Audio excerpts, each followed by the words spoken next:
sports enthusiasts. You've just stepped into the ultimate podcast for all things in youth sports. After the Game is where we break down the game within the game, from coaching strategies to the role of parents and the secrets behind running a top-tier program. Expect insightful conversations, expert tips, and a whole lot of sports banter. Whether you're a coach, a parent, or a player chasing dreams, this is your go-to spot. So fasten your seatbelts. Here are your hosts, Ryan and Chad. Let's dive into the action.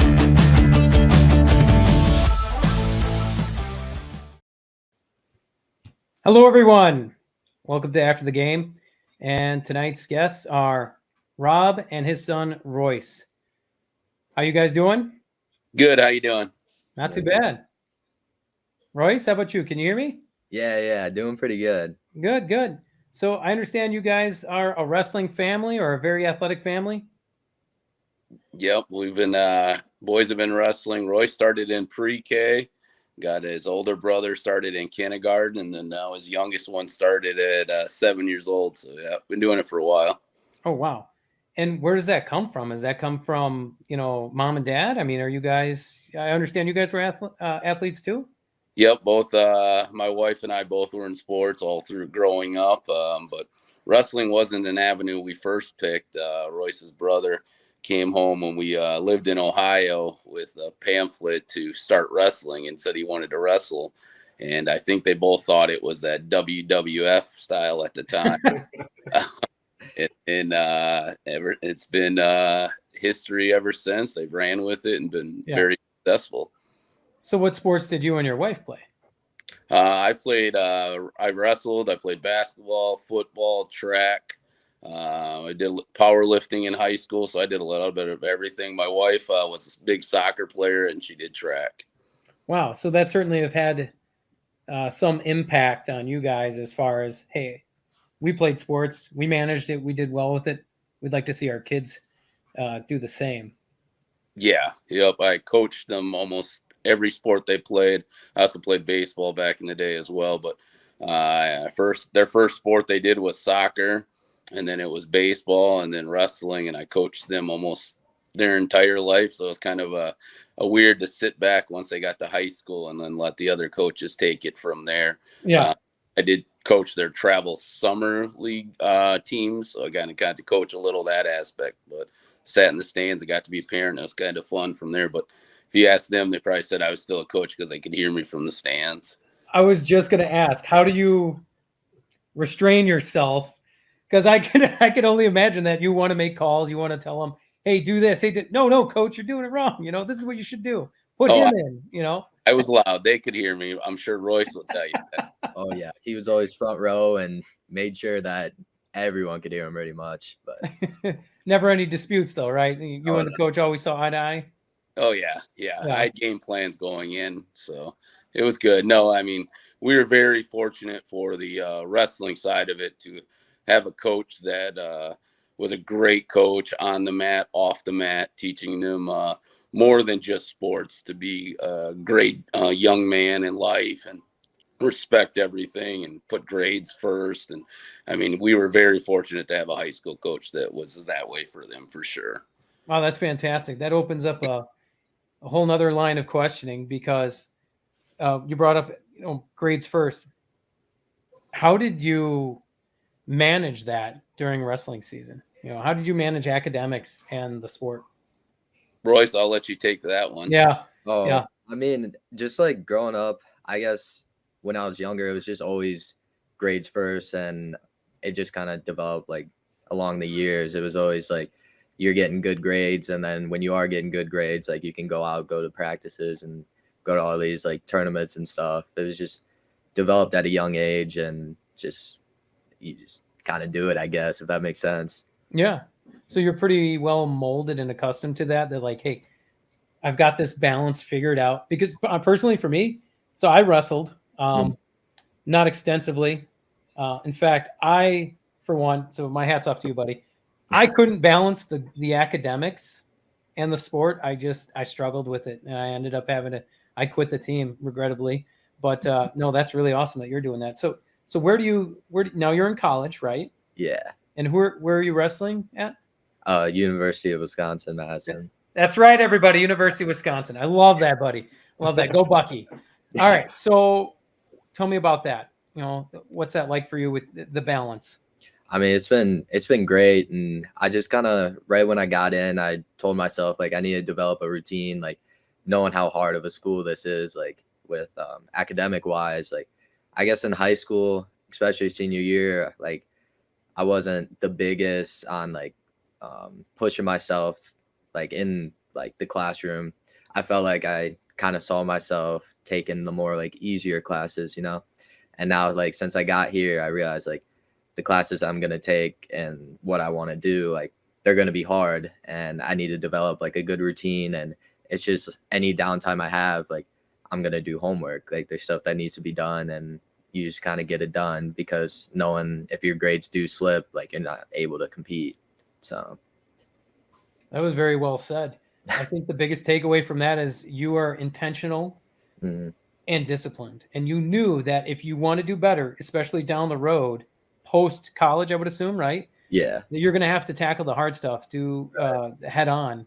Right. And I always say, like, if you really want to progress in life, you have to do hard things. You have to challenge yourself. So that's pretty cool. So how'd you go about so you knew you had to come up with a routine. So you just started doing a better job with time management? Right. So it's just any free time, instead of like, especially now, like it's easy to just scroll on my phone, like all these social media platforms. I was able to just kind of put it off to the side, and it's like anytime I like sit in my little desk area where I'm at right now, it's like, all right, I'm here to do homework. Like I can put my phone down, put it away, and all the other stuff, like it's not going to benefit me. I could just sit there and scroll on these platforms. What is that really doing for me? Other than, I mean, in like the moment, I guess it's like kind of fun. But yeah, like kind of down the road, say the end of the week, when I got like 4 or 5 assignments I'd be overdue or like got to be done at midnight, like then it just creates a whole lot of stress. So I find myself like just getting stuff done, and then the end of the week I'm like kind of surprised that like I have nothing to do. I think for our younger viewers, that's a huge takeaway for them.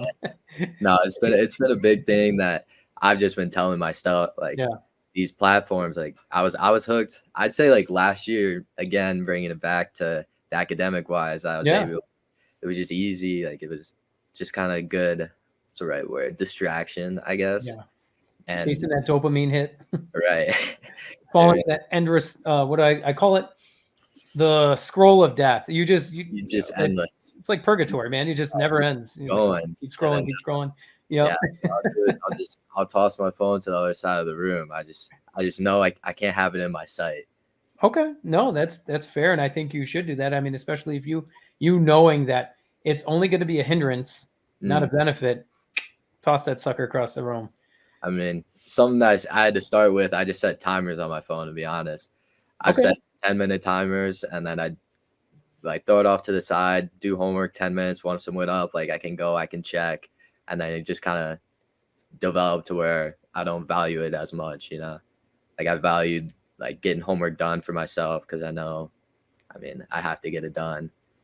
I think that's very wise of you to say that, though. The key word there was the value. You don't value that as much. You realize that it's not value added, but your schoolwork, what is really more important, that has a lot more value to you and to the success that you want to reach and to that next level. So that's really awesome, man. And it shows a lot of character and discipline to, develop that kind of routine. So that's fantastic. So, you're a wrestler. You've been wrestling nearly your whole life. You're now at UW Madison, which is fantastic. What were some of the most memorable highlights from you, or moments from your wrestling journey so far? I mean, to be honest, I think it has to be when I actually didn't wrestle, which is like weird to say, but I think my sophomore year, when I like took the year off, I didn't wrestle, and I thought like it was just a big moment and like change in my wrestling. Did that feel weird? Yeah, extremely weird. It was just like, I feel like I developed so much as a person with that year off. Yeah. It was a lot of like mentally from like going to practice saying like more saying that like I guess freshman year and below is like I have to go to these practices. Like I'd like to blame my dad a lot. Sorry, but but I like to blame him a lot. I'd be like, oh, he's making me do this. He's making me do this. And now like I took that year off and then I came back and I'm like, these are like the opportunities that are presented to me and like I want to do this. Like I missed it and I like strive more to like be better. And it like I guess right now is still like continuing like all the opportunities that I have now to just go into like this practice room with all these like top guys in the country and be able to work out with them. Like I love it. And like our lifting programs, our diets, it's just like I love it all up here. And it's like I get to do these now. Yeah. So I guess back then, like that year off really like it changed a lot. So I think that would honestly be my most memorable moment just because I felt like I changed so much as a person and it really like helped me develop my wrestling a lot more. It made me look a lot more into it, I guess, if that makes sense. Well, I would say that sounds very profound. You know, the fact that it was going a year without it is what developed your increased desire to do it. Yeah. And I gotta say, your dad's one heck of a dad. If he instilled this in you, man, Oh, you got a pretty good father. Yeah. I mean, it took a little bit. Like I think it was a lot of news to everyone. Yeah. But I guess deep down, I just knew I needed it. And I don't know what really told me, but it was just like a couple, like first it kind of sparked up like what would happen if I didn't. And it was a lot of like what ifs instead of like, let's like do it. And then, but let's not like do it and just like waste it. Like I didn't waste that year. I really thought about like everything, if that makes sense. It does. It does. I don't know too many. How old are you? I'm 18. 18. I don't know. It only makes it that much more crazy for me to try to comprehend that. I don't know too many people that age of that caliber that have that level of deep thinking of knowing that I need to do this if I wanted to get to that next level. If I want to level up in my life, if I want to make my family proud, I want to make myself proud of, you know, the things that I want to accomplish. These are the things I have to do. I don't know too many people that think like that at your age. That's very impressive, man. I mean, so you should feel really good about that, young man. Yeah. I mean, I didn't really know what was going to bring me, if that makes sense. Like, I didn't know what was going to happen after I took the year off, but just like it really changed. It was like, what if I never come back? And I mean, I think I would have been successful in whatever I would be doing if I didn't come back. Just like by the way I think of things now. So why exactly did you take the year off again? It was just like a lot of mentally like not wanting to go to these practices and not wanting to do what it actually takes to, I guess, take that level up in like wrestling in general. Yeah. It was like I didn't want to go in the practice room. I'd walk in there and be like, I just hate it here, you know, like let me just get through this practice. And then like I wouldn't learn. I felt like by doing that, I was just hitting a plateau and I was just going along. Like I keep going back to my freshman years when I think about it, like I felt like I didn't improve. And then I felt like junior year, I guess like sophomore, summer year, I started going back to practices. And when I did, it was like, all right, what areas do I want to work on like this practice? And then when we went live, it was like, all right, I'm going to focus on this area. Like, I don't care if I win or lose. It doesn't matter. I'm going to focus on this area. Like I'm going to hit this move and I'm going to hit it over and over and over again until it becomes like in my arsenal. And nice. Now it just keeps growing. I mean, now watching a lot of film on matches, just like, all right, what went wrong, what went right, why did it go wrong, and why did this work? You know, it's just kind of, I felt like it was taking that step back and just viewing it just a whole lot different. Yeah. Wow. So one, you're being very intentional. Mm-hmm. And two, you really realized that you wanted to help develop your technique. Because I know, being a former wrestler myself, a lot of it's all about the technique, mm-hmm. Speed and technique. At least that's what my coach taught me. So I don't know if, maybe with a philosophy for you, you was a little bit different. I mean, if you want to talk about that. I mean, I guess I'll say right now, the way I've been looking at like wrestling is just wrestling through all positions. Okay. Like, instead of like stop, I guess if you get taken down, you might stop, lay on your stomach, and then like decide to build up. Or you could, and then now it's like, say I'm about to get taken down. How can I scramble out of this? How can I work through this position and end up on top? And when I do get on top, like, how can I turn this guy? Or maybe am I going to cut him? How can I look for this next takedown? Yeah. So what weight class are you wrestling in? I'm at 57 right now. I took this season, didn't really cut a lot. I feel like that was another thing. Freshman year, I was cutting a lot of weight. It's just a whole another level of stress on top of my wrestling that I didn't need. This year, it takes me about like one practice to get down to 57.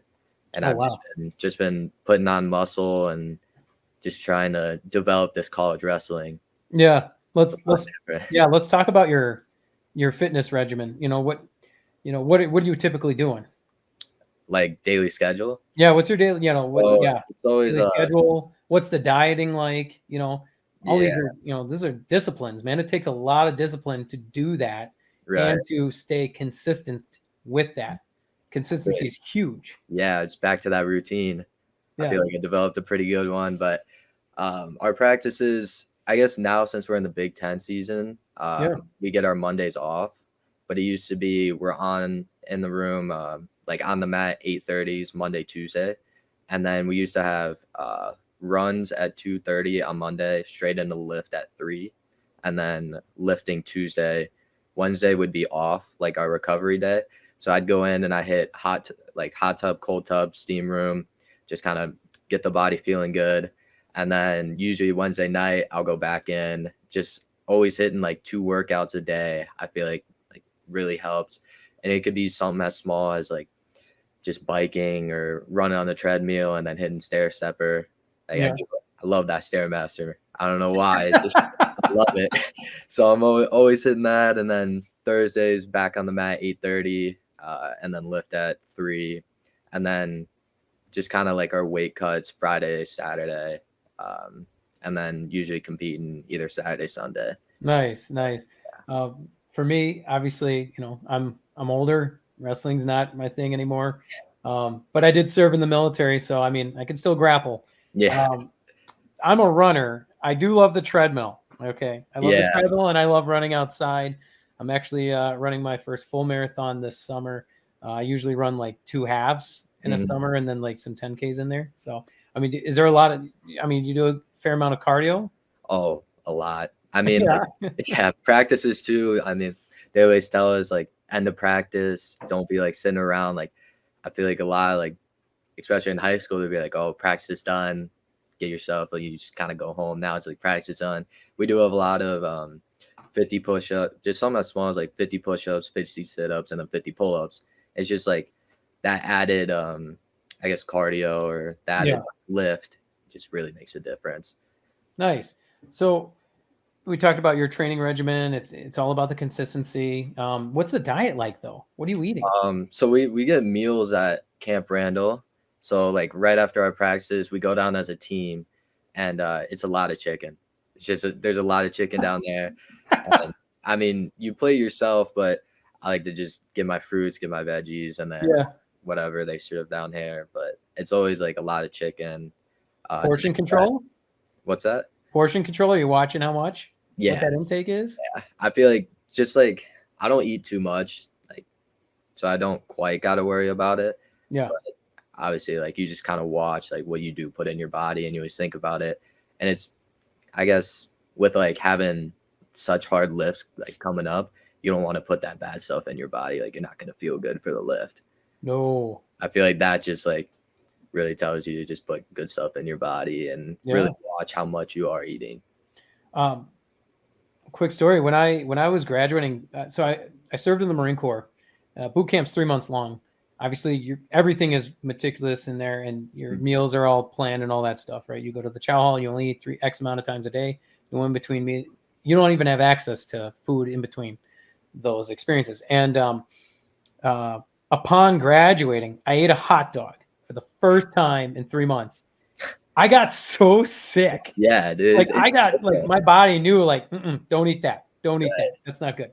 Yeah, it was awful, I man. felt that. It's just weird eating those bad stuff now. You're just not used to it. Yeah, You don't even like think about it. I felt like a lot of people would fall in the trap that like they might think about like or kind of fall into, oh, I want this so bad. That Right. craving, that was the right word.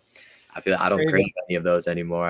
I know what I want to put in my body. And Yep. I guess since I've got in here, I've been seeing, I guess, results. We have these DEXA scans that show us like fat percentage and then like muscle mass and stuff. And I actually have my appointment Thursday, so I'm not able to really say how good it's been. But so what's that appointment going to do? They're going to like test. Is it like a blood test to see? Yeah, so it's like a triglycerides and stuff. Scan. So we like lay on this thing and some scans us, and they could tell the percentage. We did one earlier in the season, so they're gonna compare the two to see how much like muscle you put on, like if it's muscle, if it's fat, like if it's fat, obviously like they're gonna change your diet a little bit. Yeah. But, I mean, from what I heard, the lifting coach said one was good, so I'm pretty excited for that. That's good. Yeah. Okay, so it's a machine that you lay down on and it scans your body. Lay down like and it just kind of goes from head to toe and just scans. I don't really know how it works, but I just kind of look at the results. I mean, usually I just walk through the airport security and they scan me. Yeah. They don't tell me how I'm doing though. Yeah, they don't tell you muscle mass and stuff like that. But. Nice. So, all right, we got a father and son here. So, how do you guys support each other as a father and son in the wrestling community? I mean, your dad's been a big impact on you. So, what's that like, Dad?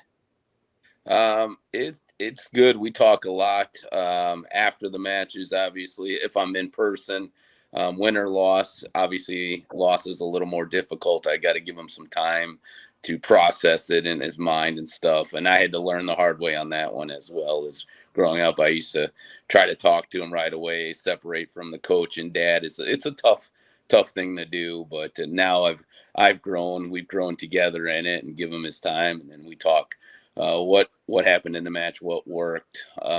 Obviously I'm not in the room anymore, so it's kind of I've seen the growth in the wrestling, and trust me, it's by far more than what I know anymore. So wow, try to be a dad, and I think I've grown and done that a lot better. Obviously, my wife has been a key factor in balancing that life of that, especially the sophomore year when he did take off. She and Royce had a lot of conversations on it, and she's the mental side person of our house for sure. But I think that's how we've grown, and we talk wrestling a lot now. And we talk about other wrestlers too, of other teams, etc. It's one of the bonds that we have, and you get his older brother in the process. My wife will walk away because the three of us can talk wrestling for hours at a time about this and that. That's really cool. So I've enjoyed the ride, enjoyed the watching it, and by far he's a way better young man than I was at that age. That's for sure. Chad could protest to that, I'm sure. So the sport has really developed a deeper bond within the family. It's strengthened the family dynamic. And from the sounds of it, your wife, I'm sorry, what was her name? Renee. So Renee she's even got a lot of mental toughness going on, it sounds like. And she's the one, when you're away, she's the one talking his ear off and really instilling that toughness in him. Yeah, she's that middle person, because there's stuff that, Royce would be scared to tell me, about possibly thinking about quitting. He didn't want to let me down. I know that was one thing. He thought I would be mad at him or this and that. So she was that person to be that middle grounded person. And we've all grown, through the sport together. It wasn't just an easy walk. We've had our ups and downs. But I think now, like, we support him 100%. We're at every match, even if he's not wrestling in the lineup, we're there supporting him and the teammates. But yeah, and through high school, through grade school, I mean, we were always around. We're known as the wrestling family in our little smaller community for sure. That's awesome. I love that. So, what are your aspirations post-college with wrestling? Is there anything that you learned from wrestling that you apply to other areas of your life? I mean, I guess like coaching could be like I love coaching. I love like teaching others. I mean, with the sport of wrestling, it's like pretty, I guess, since I have the background that I do, I feel like I want to kind of change the younger, like the youth side of wrestling, if that makes sense. I see a lot of like dads like yelling at their kids and just yelling in the wrong way, if that makes sense. And just kind of the way that I want to teach like the youth with the sport of wrestling, like I don't know. It's just a good. No, I think you're onto something there, man. I like that. So let's talk about that. So you basically, do you mentor anybody right now? Any high schoolers even? No, I mean, I used to actually my senior year of high school with my little brother, and Yeah. we got a couple of his friends and got a room, and I decided like it would be more than like wrestling too. Just kind of we start practice, and I just asked like, "Hey, what'd you learn today? What'd you learn in the classroom?" I feel like that's a big standpoint. Like now Yeah. that I see it in college, like the classroom's such a big thing. So you're basically trying to get them to be more aware of like, hey, look, it's not just about hitting the mat. Mm-hmm. It's about also hitting the books too. You need Right. to start there. Keep your mind sharp, so that Mhm. way you can be even sharper out on the mat. And another thing is just like keeping the sport fun. You know, Yeah. like a lot of these kids, they might just be going really hard, like, and I guess like conditioning too. Like I used to hate conditioning as a kid, and I guess a lot of like what I was saying earlier, like, oh, I have to do this. Yeah. Like I have to go to practice now. Like I want these kids to kind of think like the way I do. Like I get to go to practice. I get to learn all these moves. Yeah. I get to follow like what he knows, and I get to see what's wrong like with my areas of wrestling, and I want them to just kind of get a deeper think like within wrestling and come like to these like privates like with questions and like why doesn't this work like in their matches. Are you sure you're 18? I mean, that was some heavy stuff, man. But I it love could that. possibly, maybe. Yeah. I'm pretty sure I'm 18.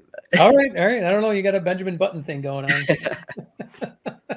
So, are there any specific goals you're working towards in your wrestling career? Like, is there something that you want to achieve within wrestling? Before you graduate. I mean, obviously, just I guess I haven't been able to this year, but just putting on that Wisconsin singlet and wrestling a duel in front of the home crowd is just.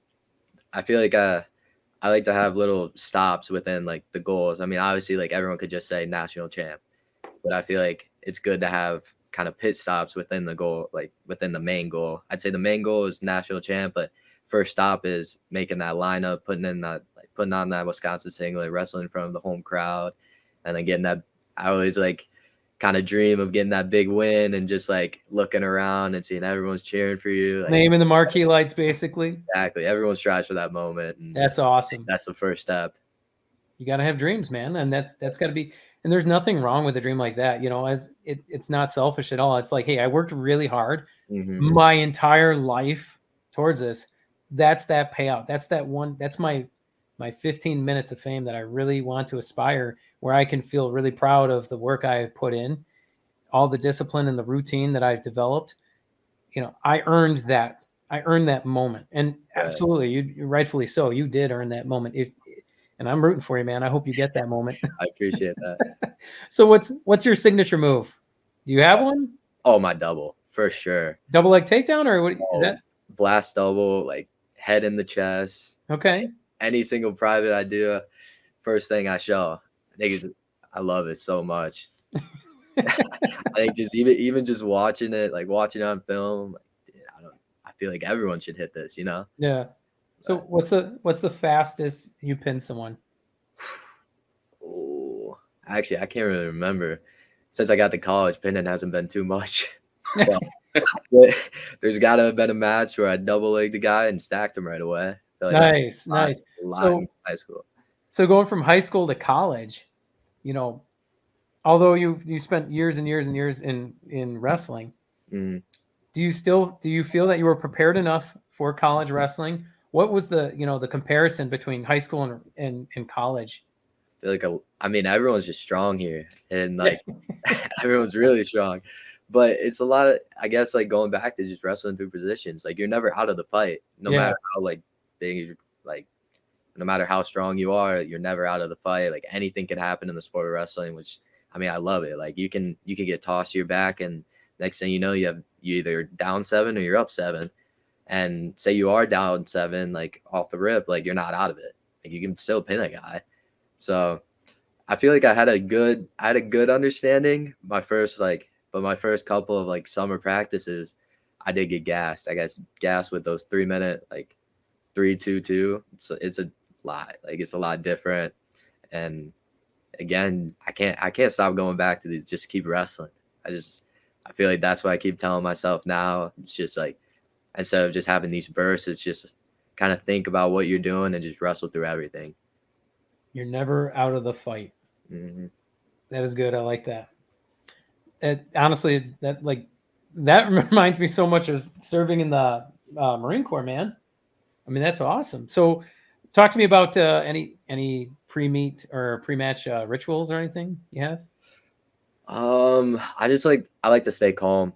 I don't like to think about wrestling, to be honest. I feel like a lot of people, they're just like, oh, let me think about what I want to hit, this, that. Like, I feel like in matches, like, it's not going to go like that. Like, you can't dictate what the other guy's going to do. Yeah. So why, like, think about it? So I'll just I usually just kind of chill out, and that's the time I'll use my, like, platforms, like my social media platforms. I'll distract myself. I don't like to think about it, because then I get too worked up, and then I think I might, like, I know with track wrestling now, like a lot of parents and a lot of youth kids, they'll like look up the kid. And I used to do that. I used to be guilty of it. And then I'd psych myself up. And then before I even step on the mat, like I lose. So now it's just like, I don't like to look who I have. It's just more like, all right, when am I up? And when I'm up, like, then I'm just going to leave it all out there. So I guess I don't really have a pre-match ritual. It's just go out there and have fun. Just what you've been doing. Are you popping in some tunes at least? Something? Sometimes I will. I've been listening to that old rap. It's been pretty good. Pretty good. I like from your dad's age or what? Yeah, it actually just started. I'm not gonna lie, just started, and I just love just being in my own world. I like noise cancel, and I just kind of sit there, and I like nod in my head, and I like to just kind of I like not sing it, but I'll just kind of whisper the words to myself. Okay. Yeah. Okay.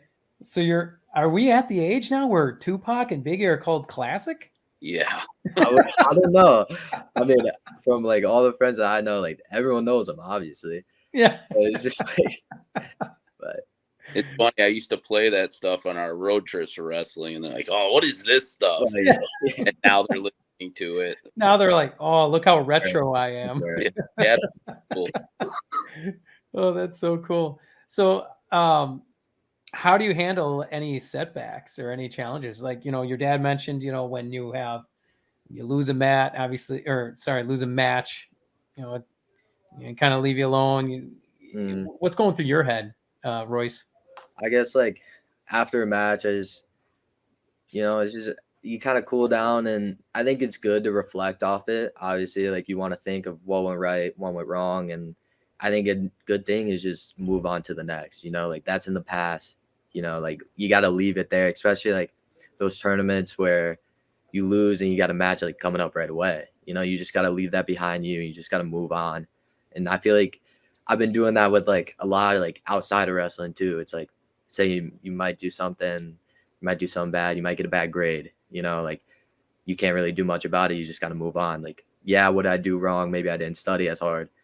All right, for the next one, I'm going to study a little harder, see what happens. That makes sense. Like, it's just take that next step forward. Like, instead of taking steps back, just kind of keep moving forward. That's all you got to do. Absolutely. And real quick, for any viewers at home, please, if you have any questions for Rob and Royce, put them down in the comments.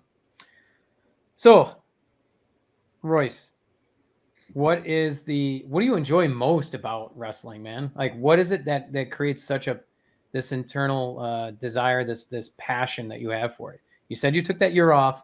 You realized that, wow, I need this. I'm essentially, to use the word in a good way, I'm addicted to this. What is it about it? I guess I don't know. I saw myself just kind of better as a person. I guess like these morning workouts, like I'd wake up and I'm hitting a morning workout right away, and then I'll have class at like 11. So I'll be done with like the workout around like 10, class at 11. And it's just like I feel like since I already like have something done for the day, like I'm ready for the next thing, and I'm more like attentive in the classroom. Yeah. Versus like if I wake up, I have class at 11, I'll wake up and just struggle out of bed at like 10:15, and then just kind of walk to my class. I'm still kind of like drowsy, like vice versa. I got a workout in and I'm ready to go. And then I guess, yeah, it's just something like when I know I have to get, I guess like going back to grades, I know I have to get good grades to be able to compete. It's just like they work well with each other, I guess. And it's just like outside, it makes me a better person. I guess I'm more in shape. So I know like for the future, like I'm with like me working on my body now, like my health's going to be better in the future. Like there's just so many benefits with just not even just a sport of wrestling, just like sports in general. I feel like there's just so many benefits down the road, and I'm just creating those benefits for myself. And hopefully I can carry on like the right, I guess, waking up and hitting a workout. Like hopefully I can carry that on outside, like when I'm done wrestling, just kind of have a routine going. And I couldn't agree more, man. I think there's a couple of things there. One, you're creating that routine and that consistency now that's going to set you up better down the road. You seem to give yourself, it gives you a lot more mental clarity and focus in the classroom too. That's, from my understanding, right. Which I got to tell you, man, that's already going to give you a leg up on post college, when it comes to, the job field. I think it's going to give you a sharper edge. You're going to be that Ginsu knife, in that interview, nailing that and cutting through the competition to get that job. So with that being said, what is your major? I'm a personal finance major. Nice. You like numbers. Yeah. Wrestles people on the mat and wrestles numbers with the Excel spreadsheets. Right. That's cool, man. That is awesome. So to toss it back over to Rob, I mean, what's your take on, his consistency, his regiment, his discipline, and, are your other, not to throw, obviously, now Royce, you're the oldest, right?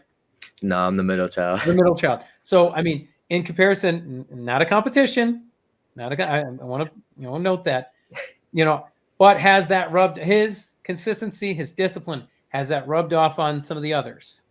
Yeah. I think all of them are pretty consistent on their regiments, on what they do. All three of them are pretty strong-minded, or as my wife called stubborn. We're stubborn. They do it in their own ways, but they get the job done. I think Roy's fortunate enough, his brother Riley and Royce were like best friends growing up, and other parents were amazed that those two could practice with each other without throwing fists at each other. I mean, they would go at it live. There was not one fight whatsoever, at least in the wrestling room. I think one time they ever got in a fight, and that was over something dumb in the front yard. But otherwise, they could push each other at practice, and they were practice partners, and they grew up together in the sport. They traveled all over. So they built that regiments with each other, friendly challenges to see who could do better in things. And I think that pushed them. But both of them for sure have great regiments. And now my 9-year-old's the same way. He gets home, gets his homework done before we go to practice, or his spelling words. He's got to do at least 10 minutes of this writing his spelling words down before we drive to club practice. And kind of, he looks up to them on that and where they are, and he wants to be like them. So that's been a huge help. And a lot of it, once again, it started with Renee.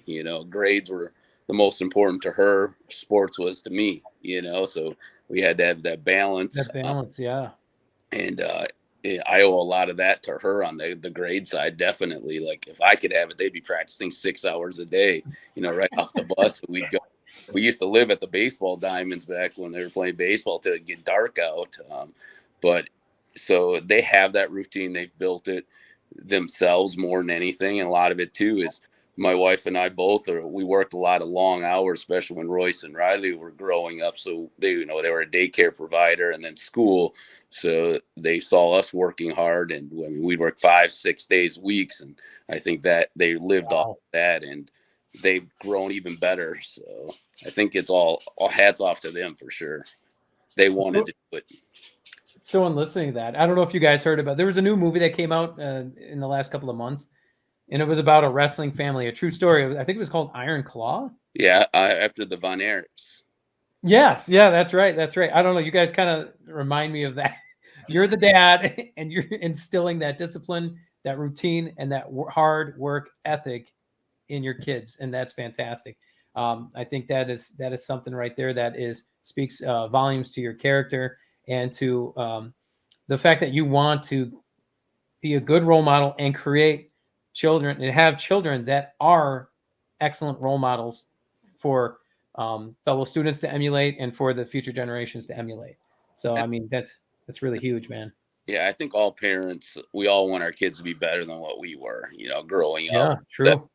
And that was my main goal, is for them to be better than me, and they have been by far. I don't tell them that as much. I still tell them I was a better athlete, any dad would, but they by far past what I thought they could be as athletes and students. So yeah, Brian, I want to thank you also for your service, by the way, too. Oh, I appreciate that, man. Thank you. Some of the best years of my life, 8 years in the Marine Corps, and I forged a lot of bonds to this day. I'm 38, and I still talk to a lot of the guys I've served with. So yeah, it's fantastic. And I think one of the where I'm relatable to, you and your work ethic and discipline is, the wrestling is very similar in the military in the regard of like, hey, team building exercises, leadership qualities, having humility and being very humble and very disciplined in what it is that you're doing. So I think that's fantastic. I mean, if you were to go in, decide to serve, I would happily support you. I think that you have the makings of a fantastic officer. You could definitely be an officer with how, the level of acumen that you have. With the parenting side of it, like, I think that you guys, truly, it's a testament to, to what you and your wife Renee have accomplished.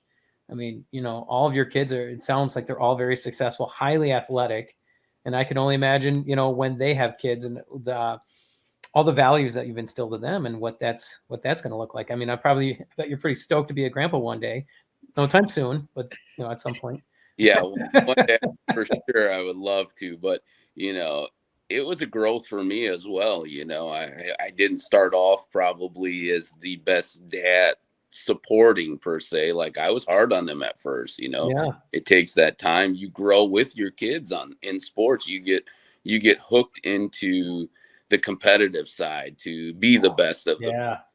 I drove my oldest out of the sport for a little while because he was a natural from day one. So, you could win a tournament or, hit a home run or whatever. And there was still like me saying, oh, you could have did better. You could have did this, and it took time, it was a lot of learning, a lot of car rides that Royce could tell you, like, we had some tough conversations, but you don't just right away learn. It's learned through mistakes, and anything in life, you're going to learn from any mistakes you did. And, I learned through it. I think I became a better dad on that aspect of it. And it was a lot of my wife too saying, hey, you're too hard on them. Hey, you're this, or, you got to watch their emotional side of it. So it wasn't easy. I grew, and it didn't come just like that by any means. So there was a lot of trying to find that balance between the two things, and knowing when maybe you might be too hard on them, and maybe you're and I'm sure there were opportunities where maybe you weren't hard enough. You didn't, so it's kind of,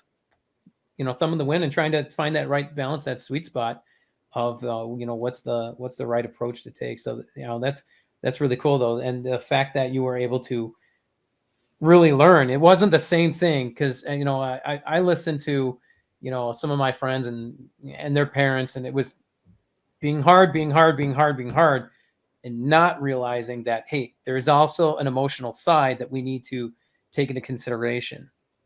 Yeah. So that's awesome that you guys had that balance. sports and youth is there's a lot of mental, especially in wrestling and any combat sport, I guess. There's a lot of mental side of it. And when I was growing up, that was not something you discuss. There was no mental, there was nothing. It was, rub dirt on it, get back out there, or stuff like that. I mean, sports has changed, technology's changed where, you talk about that side of it. My era, if you showed any emotion, you were considered a wimp per se, so there's a lot of things evolved, and as dads and parents in sports, you got to evolve with the changes. So I remember the days you broke your arm, put some Windex on it. Get back out there. Get back out there, buddy. Yep. No, actually, that reminds me of I actually had this was back in the military. We set up a bull ring, right? So we'd gather around in a circle, right? All the Marines, we'd gather around in a circle. 2 guys would enter back to back, sitting on your butts, right? Whistle blows. You go to your knees, and you got to take the other guy down. I had a guy who's probably twice my size. Now remember, this is the military. It's not like, weight classes. No, it was like, hey, you just go who's ever in the ring. Yeah. Big imbalance there. And I'm only 5'6". And at the time I was probably weighing maybe 165. But solid. And whistle blows. I go to it. I got the guy in a lock. He's probably Chad's size. The guy gets my wrist locked, drove his knee into my elbow, and snaps my arm. Ouch. It sounded like glass breaking, and my whole platoon, all you hear is, oh God. Everyone's like, ow. And then another guy calling for the corpsman. Corpsman runs over, and like my arm was just stuck like that. And basically I had a fracture in my elbow from it. He hyperextended that. So this went like way over there. It was rough, man. But I mean, but speaking of injuries, what's the worst that you've had? What's the worst that you've endured out there on the mat? I mean, I think I've been pretty blessed. I haven't had anything too bad, except, I mean, I guess this year it's just been a lot of little bumps on the knee injuries. I don't know what's been past couple of years. Actually, it's just, I think just the overwork on it. But I mean, what can you really do? You're always using them. I guess the worst probably be, I forgot what grade it was, but I got a tooth to the head, and then some staples. And then when I was out wrestling in Estonia, I took I like the down block with my head. I think it's one of the best ways. If you go head to head, they're not really going to get through you. So that happened, and it hit me right here, and I guess split open, and then I guess flying all the way to Estonia, and then they made me forfeit out of the tournament. And I guess other than that, that's all I've really gotten. Haven't been anything too bad. So what was it like wrestling in another country? It's just, I guess, I don't know. I felt like it was another tournament. Obviously, it's a freestyle Greco, but they do wrestle different. They're strong out there, man. They're crazy strong. Big, huh? Yeah, I wrestled there when I was, I think 7th and 8th grade. I'm pretty sure it was. Oh wow! Okay. Yeah, I was younger, and man, they were strong for being that young. But I bet they already had full beards too, huh? Some of them did. Yeah, walk around and there's no way I'm the same as you. That guy looks like he's 40. Right. But yeah, no, it was such a cool experience. I've only gone out twice. I went to France, and then I went to Estonia, and just the culture. Wow. Yeah, it was awesome to see. I loved it. So where else have you traveled outside of the U.S. to wrestle? It was just those 2 places. Just those 2 places. Which one did you like the most? You can't go it's got to be France. Got to be France. Yeah, you got to see the Eiffel Tower, and oh yeah, I love the catacombs. I don't know why. I did that too. I did that back in 2019. I thought that was the catacombs. A cool place to be. Pretty spooky, huh? Yeah, but I don't know why. I was just this is so cool. I think it was more I never heard of it. So yeah. When I went down there, I was the French have an affinity for. They say that death is very romantic. I know that sounds very morbid, but that's, hey, love the fries. Right. So, what is the goofiest teammate you have, man? Right now on the team? Sure. Goofiest. Man, hold up. I got to think about this now. The goofiest? I got to – it's one of our seniors, actually, Pete Christensen. He's got to be the goofiest kid. He's just like, I don't know, his character and just the way he talks. It's always just so funny. Is Pete gonna see this? I hope not. He might he might have a word, but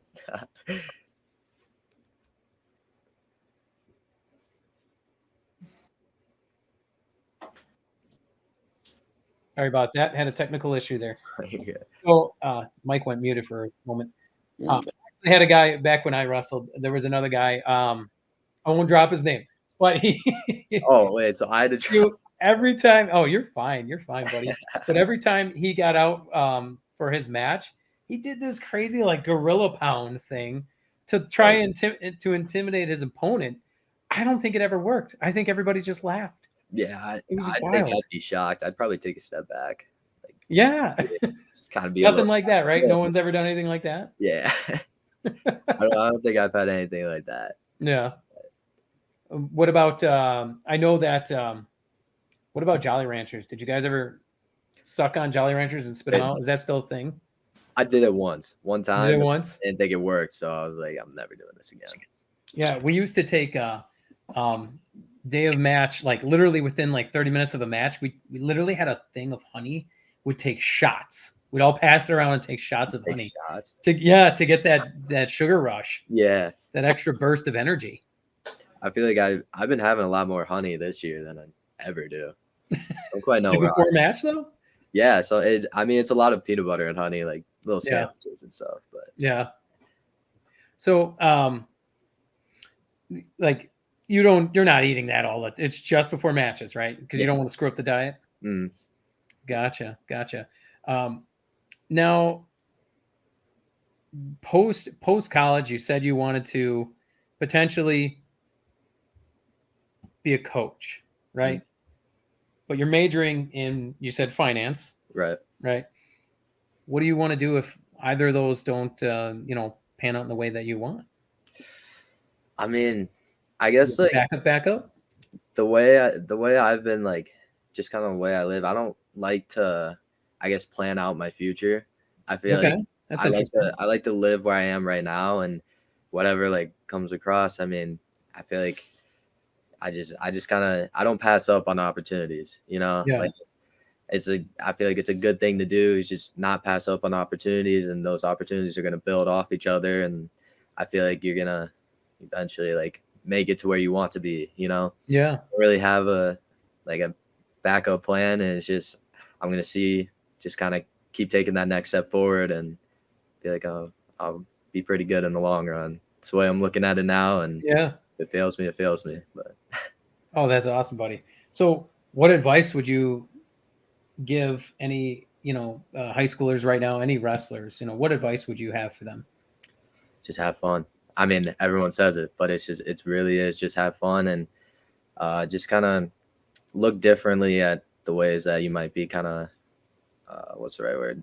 I guess doubting right now. Like, look differently at your schoolwork, look differently at your relations with people, and just like, I guess, always come with a positive mindset too. And like, there's no benefit in being negative, like walking into that room, like being, I guess, negative, being in a bad mood. Like, there's no benefit to that. Like, what are you going to get out of that practice if you walk in being like, I don't want to be here? What are you going to get out of like that school day if you will go into school like, I don't want to be here? What are you going to get out with like a relation, like with friends, or even like relationships, if you're just going to be negative and start all these fights and just bring people down? Like, there's no reason to it, I feel like just kind of being positive with everything. And I feel like that's been a good thing for me, is just kind of staying positive in every moment and not passing up on the opportunities too. Like I was just talking about it. Yeah. Opportunities are going to get brought upon you, and just kind of don't let them pass. Like, do what's best for you. And I guess a lot of like in the high school era, I guess, is just kind of doing what your friends do, instead of like going out to do what you want to do, like what's best for you. I feel like I see a lot just kind of sticking with their friends, and I feel like it's hard to do. Like, I'm not going to say I was the best. No doubt. Yeah. But I feel like you just kind of strive for those opportunities and just kind of what's best for your future. That makes sense. It certainly does, man. So maintain a positive mindset, a glass half full mentality, right? And maintaining discipline. Don't pass up on opportunities. In fact, lean into those opportunities. And basically, don't just follow exactly what all your friends want to do. Right. Try to decide something for yourself. Right. Yeah, no, I think those are all very wise words, especially coming from an 18-year-old. I wouldn't even believe it. So if people want to find you, follow you on your socials, give you a, hey, I'm rooting for you, buddy. Where do they find you? Well, I mean, I guess any socials, like Instagram's probably my main one. Instagram. What's the name? It's Royce_Nilo. All right, Royce_Nilo on Instagram. Okay. Yep. Hey, I'm gonna follow you now. Oh, I'll give you a follow back. Appreciate it, man. Appreciate it, buddy. Yeah. So, anything else? Any other thoughts, Dad? Rob, Royce? No, big thanks. Thank you guys for having us on this show. Yeah, absolutely. So I'm going to do a quick shameless plug here. I don't know if you had time to look at what it is that we do. So Chad and I founded a company. We're called Team 2. And what we do is we actually have basically custom tailored websites for schools to manage their athletic programs and after school activities. Mm-hmm. So it's really something. And, when you guys get time, I'd say check it out. Go to team2.com. You can check us out here, and the viewers at home, they can check us out, team2.com. So again, I just got to say, really appreciate you guys taking the time. This was fantastic.